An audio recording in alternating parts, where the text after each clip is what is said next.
ஆனா ஒருத்தன் வந்தா அவனுக்கு ஏமாற்றமே கிடைக்கல, அவனுக்கு பெரிய லாபம் தான் கிடைச்சது. என்ன காரணம்? அவன் என்ன தெரியுமா பார்த்தா, வேறுபாட பார்க்கல. புரியுதா உங்களுக்கு? தங்கம் அப்படின்ற உலோகம் ஒண்ணுதான். அந்த தங்கத்தை என்ன பண்ணிருக்காங்க, வளையலாகவோ செயினாகவோ இல்ல ஜிமிக்கியாகவோ இல்ல ஒட்டியானமாகவோ இல்ல ஹாரமாகவோ நெத்தி சுட்டி பதக்கம் இப்படி மாறி மாறி வித்தியாசத்தை வச்சிருக்காங்க. அப்படி வைக்கும்போது என்ன சொல்றாங்க, இது எனக்கு பிடிக்கும், இது எனக்கு பிடிக்காது, இது எனக்கு வேணும், இது எனக்கு வேண்டாம், இது நல்லா இருக்கு, இது நல்லா இல்லை அப்படின்ற அந்த பேதம் வருது. எதுல? யார் ஒருத்தன் டிசைனை பாக்குறானோ. இதுவே யார் ஒருத்தன் மூலப்பொருளை பாக்குறானோ, மூலப்பொருள் இங்க என்னது? தங்கம். தங்கம்ன்ற மூலப்பொருளை பாக்குறானோ அவனுக்கு என்ன கிடையாது, அதுல பிடிச்சது பிடிக்காது அப்படின்ற வேதமே கிடையாது, எல்லாத்தையும் மாறிட்டு போயிடுவான். புரியுதா உங்களுக்கு? அது போல இந்த உலகத்துல யார் ஒருத்தனுக்கு இது எனக்கு பிடிக்கும், எனக்கு பிடிக்காது, இது எனக்கு வேணும், இது எனக்கு வேணாம், இது நல்லா இருக்கு கெட்டது அப்படின்னு யாரு பாப்பா அப்படின்னா, இந்த உலகத்துல இருக்கக்கூடிய வெளிப்படையான தோற்றத்தை பார்க்கறவன் தான் இதெல்லாம் பார்ப்பான். ஆனா இதுக்குள்ள இருக்கக்கூடிய மூலப்பொருள் நீங்க தெரிஞ்சுக்கிட்டீங்க அப்படின்னா உங்களுக்கு இதுல என்னவே வராது, இந்த மாதிரி ஏமாற்றம் வரவே வராது. இன்னொரு உதாரணம் சொல்றேன். களிமண் நீங்க பார்த்திருக்கீங்க எல்லாருமே இல்லையா? ஒரு புயல் என்ன பண்றான் அப்படின்னா, அந்த களிமண் எடுத்து அந்த களிமண்ல பலவிதமான பொம்மைகளை பிடிச்சு வைக்கிறான். ஒரு யானை பொம்மை, ஒரு குதிரை பொம்மை, ஒரு சிங்கம் பொம்மை, ஒரு மனுஷன் பொம்மை, ஒரு எலி பொம்மை, ஒரு கரடி, இந்த மாதிரி நிறைய பொம்மைகள்லாம் பிடிச்சு வைக்கிறான். குழந்தைங்க போய் என்ன பண்ண சண்டை போட்டுக்குது, எனக்கு தான் எலி வேணும், எனக்கு தான் குதிரை வேணும், எனக்கு தான் மான் வேணும், எனக்கு தான் சிங்கம் வேணும், எனக்கு தான் பசு வேணும், சண்டை போட்டுக்குது. இதுவே குயவனுக்கு சண்டை வருமா? குயவனுக்கு அந்த மேல பற்றுதல் வருமா? வராது. ஏன்னா எல்லாமே என்னதான், எல்லாமே என்னதான், அவ்வளவுதான். அவனுக்கு நல்லா தெரியும் இதெல்லாம் களிமண் தாண்டா, இதுக்கு ஒரு ரூபத்தை கொடுத்து ஒரு பேர் கொடுத்து வச்சிருக்கான் நான் தான், ஆனா உண்மையில எல்லாமே என்னதான், களிமண் அப்படின்னு தெரிஞ்சுக்கிட்டவன் இது எனக்கு பிடிக்கும், இது எனக்கு பிடிக்காது, இது எனக்கு வேணும், இது எனக்கு வேணாம், இது உயர்ந்தது தாழ்ந்தது அப்படின்ற பேதமே அவனுக்கு வராது. யார் ஒருத்தனுக்கு புத்தி இல்லையோ அவன் தான் என்ன பண்ணுவான், இது பெருசு இது சின்னது அப்படின்னு பார்த்துட்டு இருப்பான். அப்படி பார்க்கிறவனுக்கு தான் இந்த உலகத்துல இன்ப துன்பங்கள் வரும். புரியுதா உங்களுக்கு? லாப நஷ்டம் அப்படிங்கிறது வரும். யார் ஒருத்தனுக்கு மூலப்பொருள் தெரிய ஆரம்பிச்சிடுதோ அவன் இந்த உலகத்துல பாதிப்பே அடைய மாட்டான் அப்படின்ற விஷயத்த வேதத்துல சொல்லப்பட்ட, உபனிஷத்துல சொல்லப்பட்ட மிகப்பெரிய ஒரு உதாரணம். சர்வம் கலவிதம் பிரம்ம அப்படின்னு ஒரு வார்த்தை இருக்கு. இந்த உலகத்துல நாம் பார்க்கக்கூடிய எல்லாமே பகவானுடைய சக்திகள் அப்படின்னு தெரிஞ்சுக்கணும். ஒரு பையன் என்ன பண்றான், குருகுலத்துக்கு போயிருக்கான், குருகுலத்துல படிச்சுட்டு வரான். பொதுவா கல்வி கற்ற பின்னாடி ஒருவனுக்கு வர வேண்டிய மிக முக்கியமான குணம் என்ன தெரியுமா? என்னவா இருக்கும்? ஒருத்தன் படிச்சதுக்கு அப்புறம் உனக்கு வர வேண்டிய மிக முக்கியமான குணம் என்னவா இருக்கணும்? ஒழுக்கம். இருடா, நீ கிளாஸ் அட்டெண்ட் பண்ணிரு.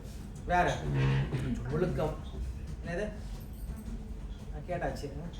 சரி, பொதுவா பணிவு அப்படின்ற குணமானது ஒருத்தனுக்கு வரும்னு சொல்லி சொல்றாங்க. வித்யா ததாதி வினயம் அப்படின்னு சொல்லு. வித்யா என்னது? ஞானம் இல்லையா?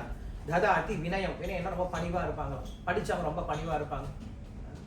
படிக்காதவன் என்ன பண்ணுவான், ரொம்ப குதிச்சுட்டு இருப்பான். ஒண்ணுமே தெரியாத நிறைய பேர் வெளில பாருங்க சுத்திட்டு இருப்பாங்க, எங்களுக்கு எல்லாம் தெரியும் எங்களுக்கு எல்லாம் தெரியும் சொல்லிட்டு. நிறை குடம் அரும்பாது, குறை கூட என்ன பண்ணும், கூத்தாடு சொல்றாங்கல்ல, கடகடான்னு சத்தம் போட்டே இருக்கு, ஒண்ணுமே இருக்காது, சும்மா கத்திக்கிட்டே இருப்பாங்க, பேசிட்டே இருப்பாங்க. அப்படி இந்த பணிவு அப்படின்ற அந்த பையன் கிட்ட இல்லையா? எந்த பையன் கிட்ட? குருகுலம் படிச்சுட்டு வந்தான்ல, கதை நல்லா கவனிச்சுட்டான். உத்தாலக்கன் அப்படின்னு அவனுக்கு பேரு.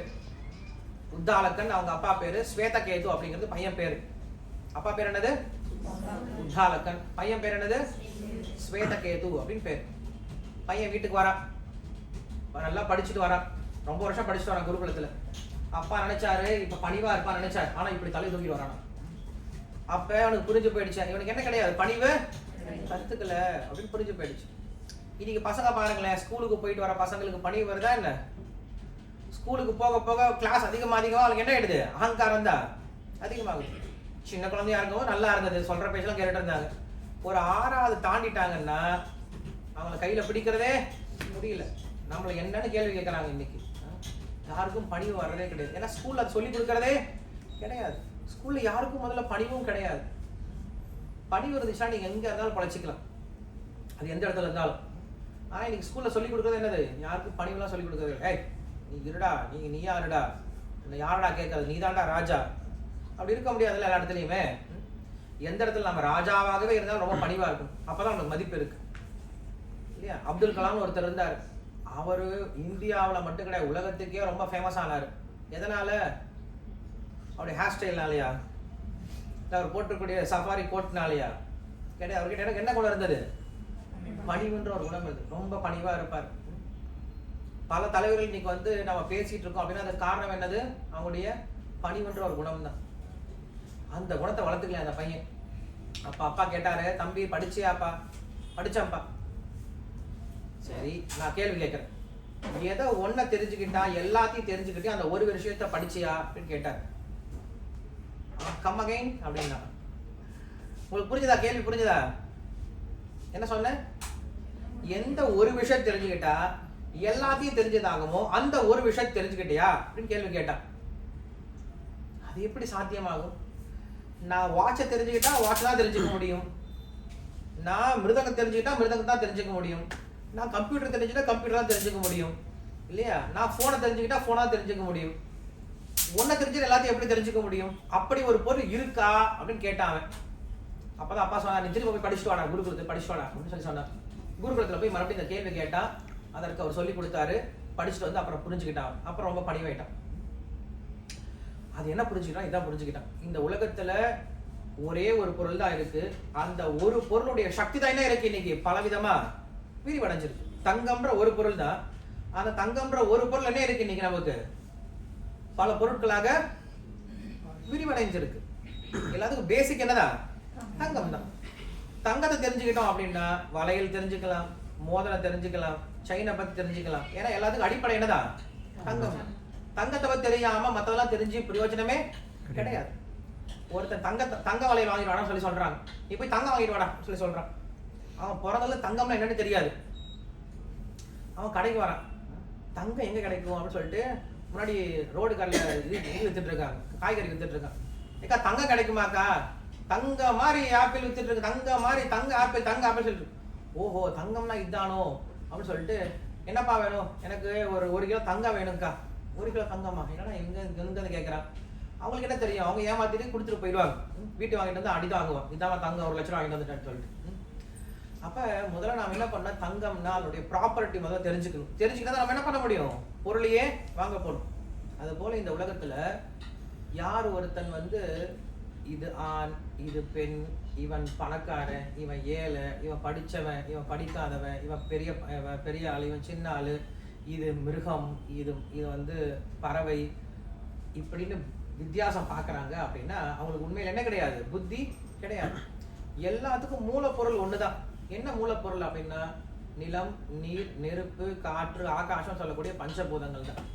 இந்த உடம்பு இருக்குல்ல, இந்த உடம்பா இருந்தாலும் சரி, ஒரு நாயோடைய உடம்பா இருந்தாலும் சரி, ஒரு பஞ்சோட உடம்பா இருந்தாலும் சரி, ஒரு சிங்கத்தோடைய உடம்பா இருந்தாலும் சரி, எல்லா உடம்பும் இதனால ஆக்கப்பட்டிருக்கு இந்த பஞ்சபூதங்கள் தான், ஐம்பூதங்கள் தான், வேற ஒன்றும் கிடையாது. களிமண் மாதிரி, களிமண்ல இருந்து நிறைய பொம்மை செஞ்சு வைக்கிறாங்கல்ல, அது போல கடவுள் என்ன பண்ணியிருக்காரு? நிறைய பொம்மை செஞ்சு வச்சிருக்காரு இந்த உலகத்துல. நாமெல்லாம் அதுல ஒரு பொம்மை, மனுஷ பொம்மை, நம்ம இன்னொன்று மிருக பொம்மையா இருக்கு, எல்லாம் பொம்மை தான். இந்த உண்மை யார் தெரிஞ்சுக்கிட்டாங்களோ அவங்க என்ன பண்ண மாட்டாங்க? ஒரு பொருளை பார்த்து ரொம்ப ஆச்சரியப்பட மாட்டாங்க, ஏங்கப்பா அப்படின்னு ஆச்சரியப்பட மாட்டாங்க. அதே போல எந்த ஒரு பொருளையும் பார்த்து சீப்பா நினைக்க மாட்டாங்க. நான் 2 உதாரணம் சொல்லியிருக்கேன். ஒன்று களிமண்ல இருந்து பண்ண பல பொருட்கள், இன்னொன்று தங்கத்துல இருந்து செஞ்ச பல பொருட்கள். 2 உதாரணம் ஏன் சொன்னேன்னா, தங்கத்தை பார்க்கும் பொழுது எல்லாத்தையும் தங்கமா பார்க்க